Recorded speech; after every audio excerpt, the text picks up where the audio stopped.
Atrof muhitni muhofaza qilish, hayvonot va nabotot dunyosini asrash borasida qancha jon kuydirilmasin, ba'zi bir holatlar kishining ta'bini xira qiladi. Bejiz bu haqda so'z ochmadik. Hozirgi lavhamizda tabiatning bir qismi bo'lgan kabutarlarni noqonuniy tarzda ovlagan kimsalar aniqlandi.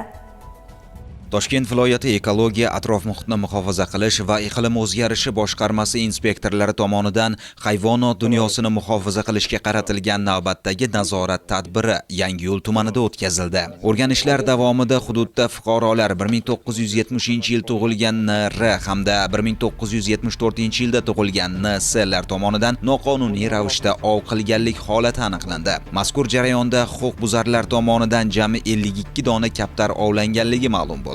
Holat yuzasidan huquqbuzarlarga nisbatan ma'muriy javobgarlik to'g'risidagi kodeksining 90-moddasi 4-qismi bilan bayonnoma rasmiylashtirildi. Noqonuniy ovchilar tomonidan tabiatga jami 19.500.000 so'm miqdorda zarar yetkazilganligi ham nazorat tadbirida ma'lum bo'ldi. Holatga qonuniy baho berish uchun hujjatlar jinoyat ishlari bo'yicha Yangiyo'l tumani sudiga yuborildi.